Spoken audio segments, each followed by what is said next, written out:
Donc, bonjour tout le monde. Nous allons vous présenter un webinaire sur les aides AGFIP à destination des employeurs. Donc, le format, qui est d'une demi-heure, ne nous permet pas les interactions, ni de proposer un temps de réponse aux questions. Donc, on a mis en place une adresse mail qui est prévue pour vous répondre de façon différée. Donc, je la donnerai en fin de webinaire. Vous pourrez nous poser toutes les questions que vous voulez relatives au sujet des aides AGFIP à destination des employeurs. Donc, pour commencer, on va vous présenter le sommaire. Donc, nous allons déjà vous expliquer pourquoi nous avons choisi de faire ce webinaire à destination des employeurs en expliquant qui nous sommes et ce qu'est un SPSTI. Ensuite, nous allons revenir sur l'importance de la reconnaissance en qualité de travailleur handicapé. Puis, on présentera les aides et services de la GFIP. On fera un petit focus également sur les offres de services, puisque la GFIP ne propose pas que des aides financières. Et enfin, nous vous donnerons quelques références et liens pratiques que vous pourrez utiliser une fois que ce webinaire sera terminé. Alors, pourquoi ce webinaire à destination des employeurs? Donc, les problèmes de santé peuvent toucher tout le monde à tout moment de la vie. Ces difficultés peuvent affecter la vie personnelle et professionnelle. Et en situation d'emploi, lorsqu'un salarié fait face à des problèmes de santé, cela peut directement impacter sa capacité à exercer son métier, mais également à rendre ses tâches plus pénibles et compromettant son avenir professionnel. Donc cette situation a des conséquences aussi pour l'employeur, hein, puisque ça peut impacter le bon fonctionnement de l'entreprise. Elle peut engendrer une baisse de la productivité, accentuer l'absentéisme, alourdir les coûts liés au processus de licenciement, de recrutement ou encore de formation des nouveaux collaborateurs. Dès lors, il est dans l'intérêt du salarié comme de l'employeur d'avoir accès à toute l'aide disponible afin d'œuvrer au maintien en emploi de tous les collaborateurs, et ce, de la manière la plus efficiente possible. Alors, qui sommes-nous? Nous sommes, avec mon collègue, des assistants sociaux en santé au travail. Notre rôle est d'accompagner vos salariés lorsqu'ils rencontrent des difficultés liées à leur état de santé, qu'elles soient temporaires ou permanentes. Ces difficultés doivent avoir des répercussions sur le maintien à leur poste. Donc, on intervient exclusivement sur demande du médecin du travail afin d'apporter notre expertise technique sur les dispositifs qui peuvent aider le salarié à prendre soin déjà de sa santé et ensuite conserver son emploi ou en tout cas son employabilité. Si jamais l'employé ne peut pas retourner sur son poste, on va préparer également l'après. Donc, en général, nous recueillons les difficultés, besoins et aspirations des salariés pour co-construire des solutions, mais on intervient très rarement auprès des employeurs qui, bien souvent, manquent de relais d'information et se retrouvent démunis face à des situations de santé ou de handicap complexes parmi leurs équipes. Donc, notre objectif aujourd'hui est de vous informer sur les aides et services disponibles, que vous soyez mieux armés lorsque vous êtes confronté à des problématiques d'accès ou de maintien en emploi de vos collaborateurs. Dès lors, nous ne ferons pas aujourd'hui de présentation exhaustive des aides et services possibles de la GFIP. On vous donnera simplement des détails qui vous permettront d'y accéder. Donc, qu'est-ce qu'un SPSTI? Vous avez déjà dû entendre ce terme. Ça veut dire service de prévention et de santé au travail. C'est ce qu'on appelait avant la médecine du travail. Aujourd'hui, les missions se sont diversifiées. Donc, le terme de médecine du travail n'est plus juste. On ne fait pas que ça. Les SPSTI ont plusieurs grandes missions. Les deux premières sont prévenir les risques professionnels en vous aidant à élaborer une fiche entreprise, par exemple, ou accompagner les entreprises dans l'élaboration de leur document unique, le DUERP.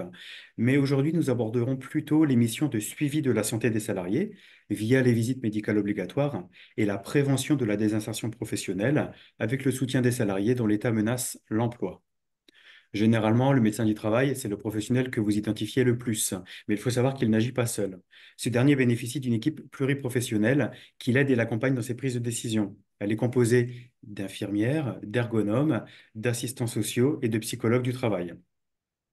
Le médecin du travail intervient dans le cadre de visites destinées à surveiller le bien-être des salariés et leur capacité à exercer leur mission professionnelle, sans danger pour le salarié. Certaines visites sont obligatoires, comme la visite d'information et de prévention à l'embauche du salarié, la visite périodique, la visite de mi-carrière ou encore la visite de reprise lorsqu'un salarié reprend le travail après une période d'arrêt supérieure à 1 ou 2 mois, selon les cas. Cependant, n'oubliez pas que certaines visites peuvent être demandées par vous, employeur, si vous repérez chez un salarié des difficultés de maintien en emploi.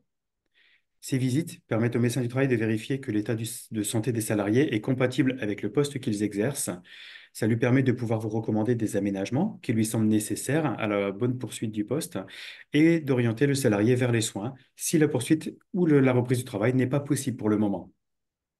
Donc, le médecin du travail va œuvrer avec vous, employeur, à trouver des solutions de reclassement si la reprise au poste du salarié n'est pas possible et qu'il ne peut bénéficier d'aménagements suffisants. Alors, le médecin du travail peut effectuer des recommandations, par exemple, ne pas porter plus de 10 kilos, éviter les lieux de travail sans ascenseur, mettre à disposition un fauteuil adapté, bureau assis, faire une étude de poste afin d'évaluer les contraintes liées à l'activité, les possibilités d'aménagement, ou encore faire intervenir un ergonome afin de bénéficier de conseils, notamment lors d'études ergonomiques. Cependant, en fonction de l'état de santé des salariés et de leur handicap, certains aménagements peuvent nécessiter un aménagement plus complexe, plus long et plus coûteux pour l'entreprise. C'est pour ça qu'il est parfois nécessaire que le salarié fasse une demande de reconnaissance officielle de son handicap auprès de l'ANDPH. C'est ce qu'on appelle la reconnaissance en qualité de travailleur handicapé, qu'on nomme également RQTH. Alors, pourquoi c'est important la RQTH? Tout d'abord, j'aimerais revenir sur la définition du travailleur handicapé. D'après le Code du travail, c'est toute personne dont les possibilités d'obtenir ou de conserver un emploi sont effectivement réduites par suite de l'altération d'une ou de plusieurs fonctions physiques, sensorielles, mentales ou psychiques. Donc vous savez que les entreprises privées de plus de 20 salariés sont tenues d'employer 6% de personnel handicapé. C'est ce qu'on appelle l'obligation d'emploi des personnes handicapées, ou EETH. Donc si les entreprises ne respectent pas ce quota, elles doivent verser une contribution à l'URSSAF qui sera redistribuée à la GFIP pour financer des aides et des accompagnements aux personnes bénéficiaires de cette obligation d'emploi qui connaissent des difficultés d'accès et de maintien en emploi. Petite chose à savoir, hein, afin d'inciter les entreprises à recruter et à maintenir en emploi nos seniors, pardon, les bénéficiaires de l'OETH de plus de 50 ans comptent pour une personne et demie. Donc la RQTH est un dispositif, comme je vous disais, qui permet de bénéficier de l'OETH. Concrètement, ça permet aux employeurs comme aux bénéficiaires d'accéder à un ensemble de mesures mises en place pour favoriser l'insertion et le maintien dans l'emploi des personnes handicapées et de pouvoir solliciter l'AGFIP et Cap Emploi. Alors, il y a des bénéfices pour le salarié, des bénéfices pour l'employeur. Donc, pour le salarié, ça lui permet de bénéficier d'un aménagement de son poste de travail en bénéficiant d'équipements, d'horaires ou de conditions spécifiques. Il peut bénéficier d'aides financières.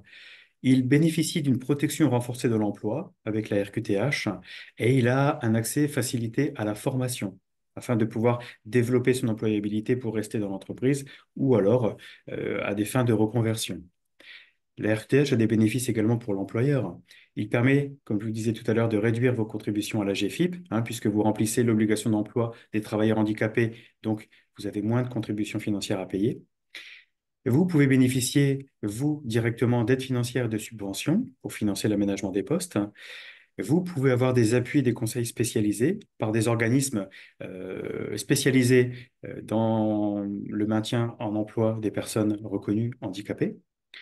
Vous pouvez également améliorer votre performance en favorisant le bien-être de vos salariés et leur productivité.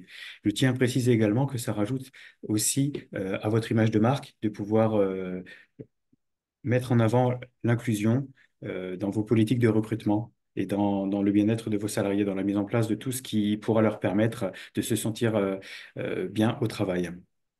Donc la GFIP propose des aides financières et des services pour compenser le handicap en milieu de travail.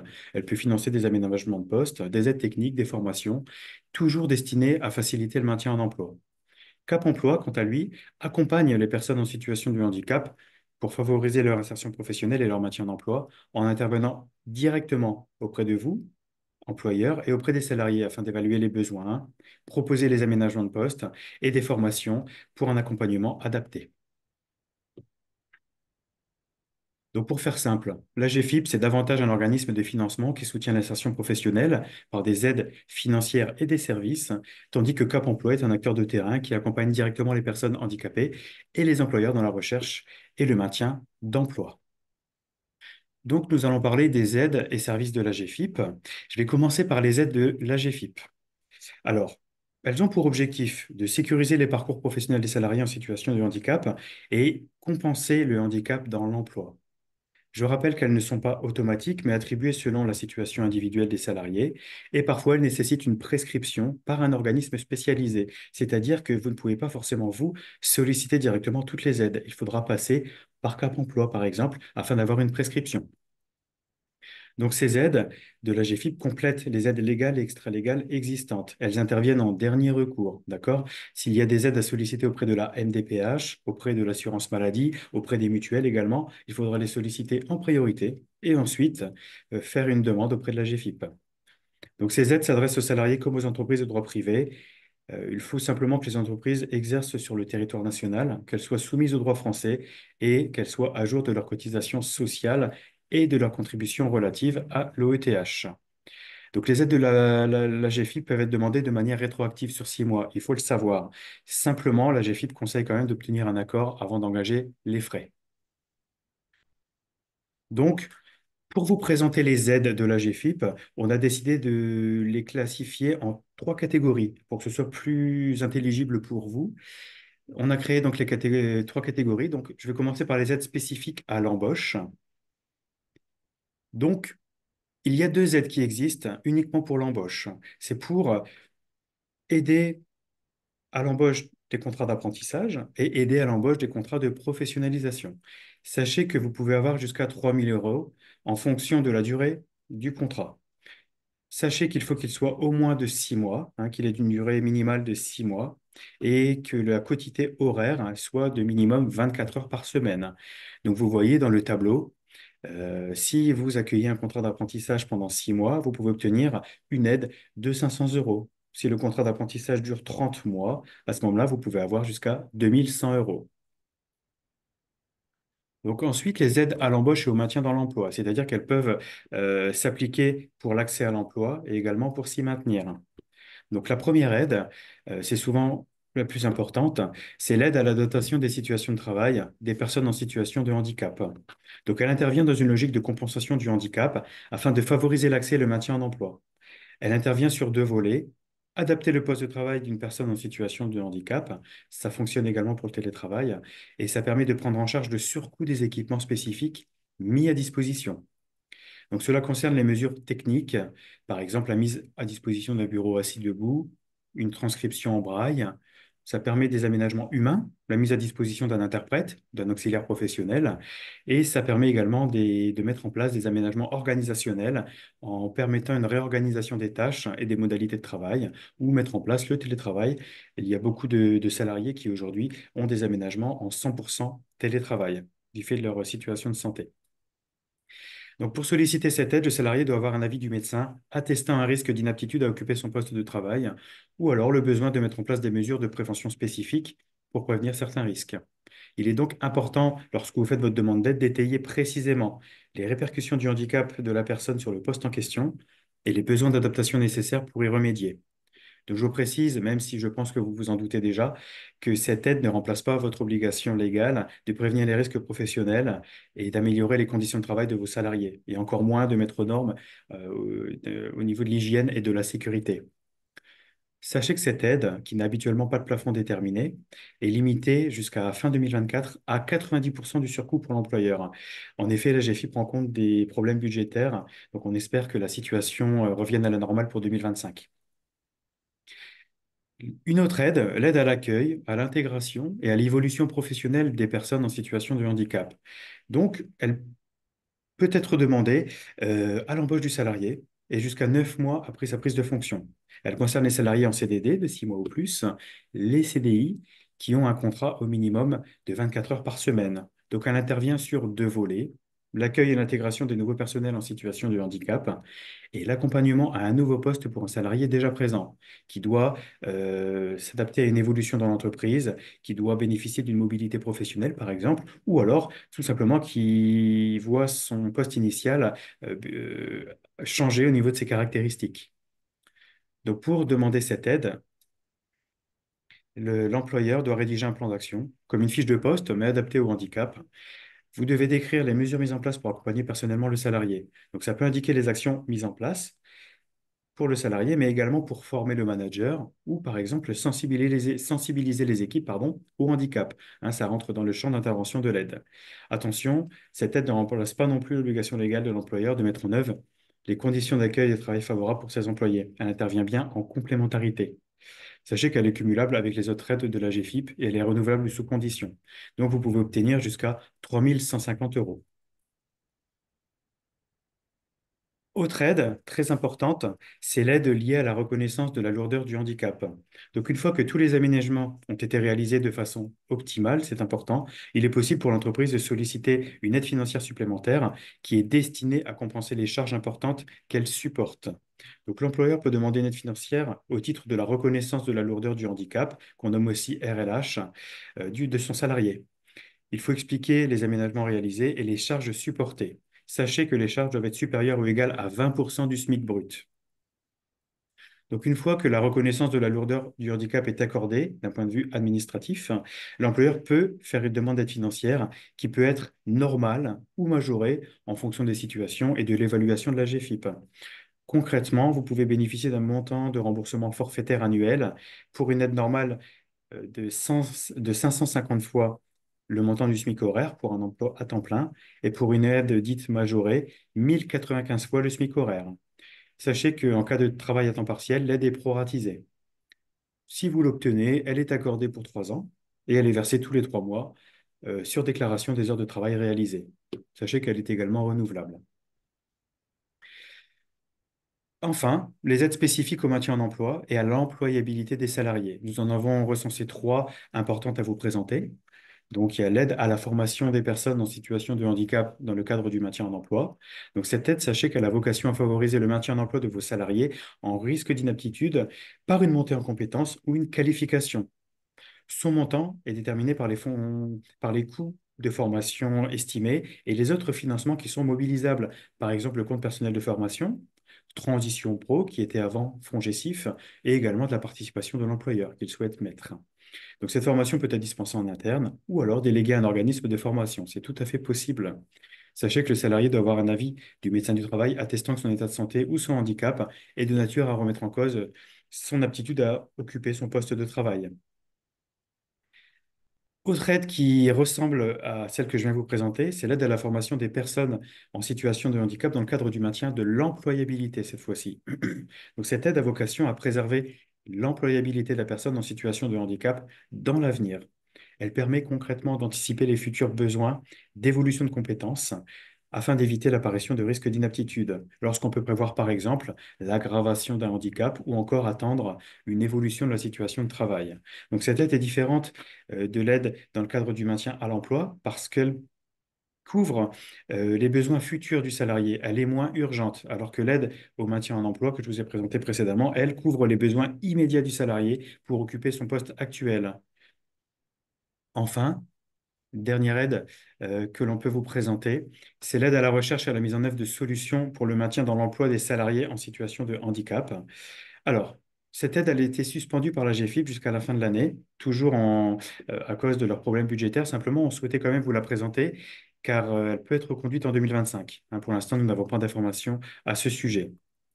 Donc, son montant était de 2100 euros maximum. Elle pouvait être sollicitée en cas de risque d'inaptitude attesté par le médecin du travail et elle permettait de financer au sujet du maintien dans l'emploi la recherche de solutions, comme l'organisation de réunions, par exemple de concertation, afin de réfléchir aux mesures à mettre en place. Et elle permet également de financer, elle permettait la mise en œuvre de solutions pour compenser, par exemple, une perte temporaire de productivité ou alors un maintien de salaire dans l'attente de réception du matériel adapté. Cette aide, sachez qu'elle ne pouvait pas être directement sollicitée par l'employeur, il fallait une prescription d'un organisme spécialisé. Voilà, nous allons maintenant faire un focus sur les offres de services de la GFIP. Je vais passer la parole, à mon collègue Claude Bernard. Bonjour à tous. Donc, déjà, un petit résumé sur les aides à GFIP pour dire qu'il faut retenir que les employeurs peuvent bénéficier d'aides dès l'embauche d'une personne en situation de handicap ou lorsque la personne handicapée est déjà en place et que le handicap survient pendant ou que le handicap survient pendant l'exécution du contrat de travail et même sur l'employabilité de la personne. Maintenant, nous allons voir que la GFIP ne propose pas que des aides financières, il y a aussi des offres de prestations de services à destination des employeurs. Ces prestations sont au nombre de quatre, notamment il y a le conseil et l'accompagnement emploi-handicap des entreprises, l'accompagnement vers l'emploi par Cap Emploi et France Travail, les études ergonomiques et les appuis spécifiques.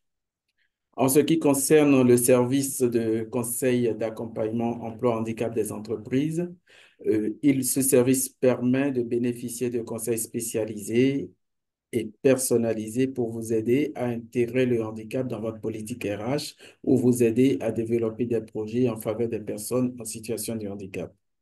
Ce service peut aller de à l'organisation d'actions de sensibilisation à destination des collaborateurs de l'entreprise jusqu'à la co-construction, par exemple, d'une politique d'emploi plus inclusive. Pour le deuxième service, c'est-à-dire l'accompagnement vers l'emploi par Cap Emploi et France Travail, ce service vous permet aussi de faciliter le recrutement ordinaire, mais également inclusif, en soutenant les personnes handicapées à construire leurs projets professionnels et à s'intégrer de façon pérenne dans l'entreprise. Et cela en bénéficiant, bien entendu, de l'expertise et de l'accompagnement personnalisé d'acteurs spécialisés dans le domaine du handicap. Pour les études ergonomiques proposées par la GFIP, elles sont complémentaires aux dispositifs existants en parallèle, notamment les offres socles des SPSTI, par exemple. Elles permettent une analyse plus approfondie et plus longue sur les postes de travail afin de rechercher des solutions pouvant permettre un aménagement du poste de manière optimale.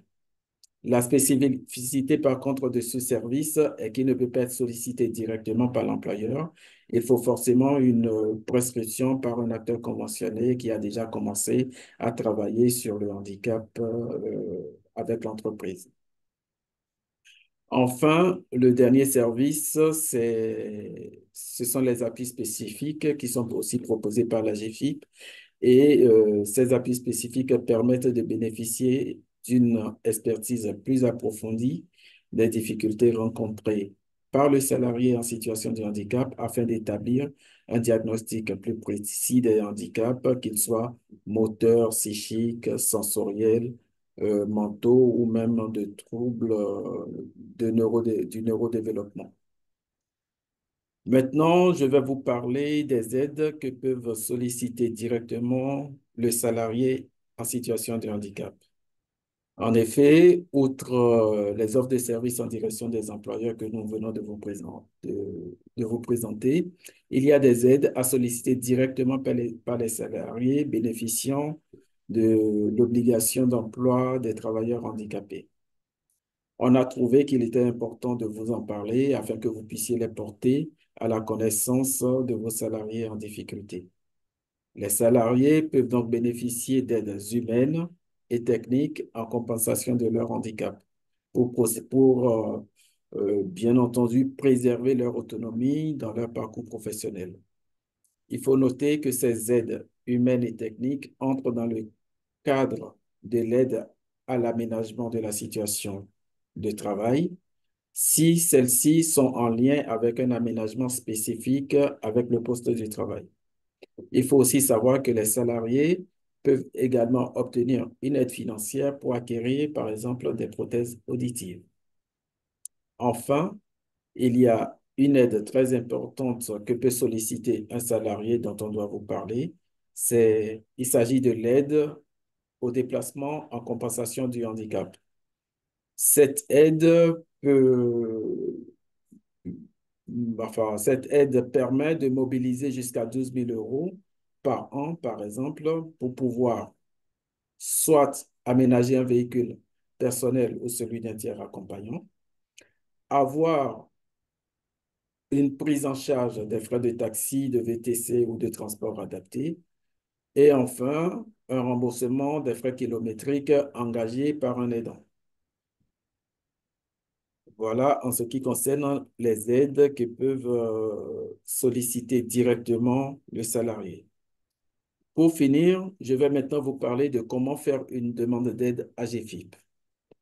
Pour faire une demande d'aide auprès de la GFIP, vous pouvez vous adresser soit à un conseiller Cap Emploi ou directement à un conseiller AGFIP. Si vous êtes nouvellement engagé dans une démarche d'embauche ou le maintien dans l'emploi d'une personne en situation de handicap, Cap Emploi peut vous accompagner dans toutes les étapes, de la constitution du dossier jusqu'au suivi de la personne en entreprise.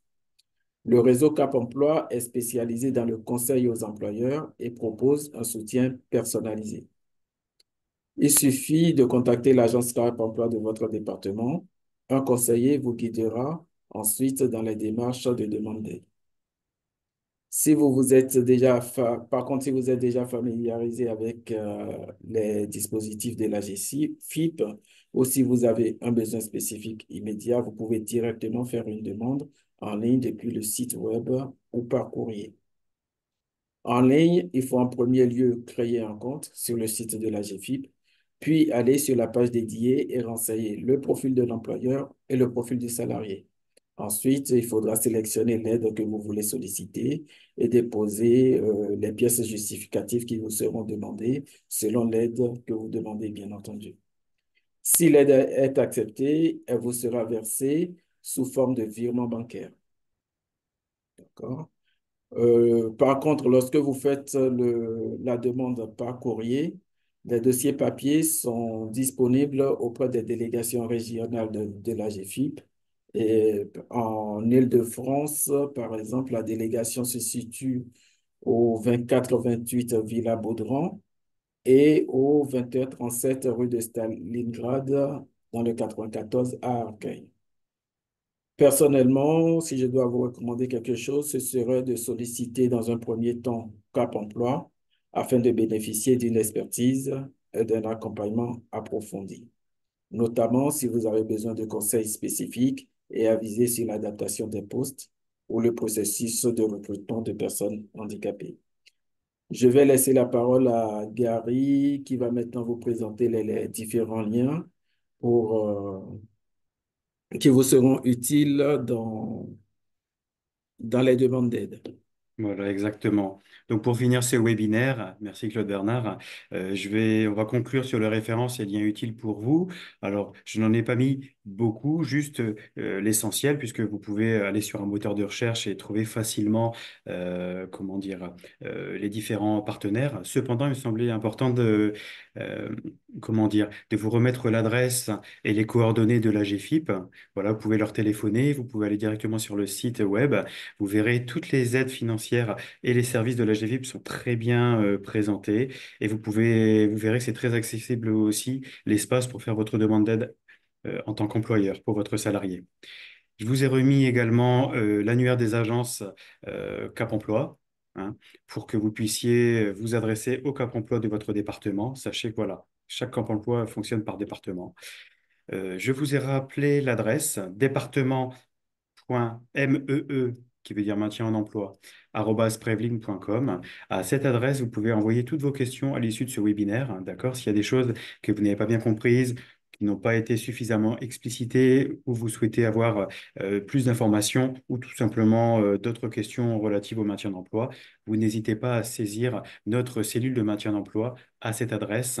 On prendra toutes les questions et on y répondra du mieux possible.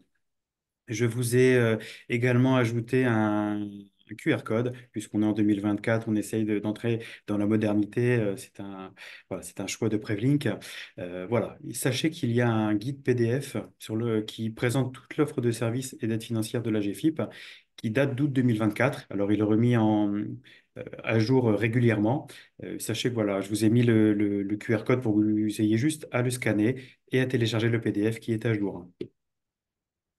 Enfin, si vous avez manqué les autres actions de Prevlink cette semaine, je vous rappelle que vous pouvez euh, visionner des capsules que notre équipe a réalisées et diffusées lundi et mardi. Donc la première capsule, c'est le handicap. C'est une présentation du handicap, notamment dans la diversité des besoins et des réponses adaptées. Pour le mardi, c'était un focus plutôt sur la RQTH, hein, connaître pour compenser et avancer. Et demain, vous pourrez suivre le webinaire présenté par mes deux collègues qui a pour thème de s'engager dans une transition professionnelle réussie avec un handicap. Voilà. Quant à Prevlink, vous pouvez nous suivre sur les réseaux sociaux. On est très, très présent. Je vous l'ai dit tout à l'heure, voilà, on essaye d'entrer dans l'ère du 21e siècle. Donc, vous pouvez nous suivre sur LinkedIn, sur X, sur YouTube et également sur notre site web prevlink.com. On espère que ce webinaire vous a plu. N'hésitez pas à revenir vers nous. À bientôt. À Au bientôt. revoir. Merci.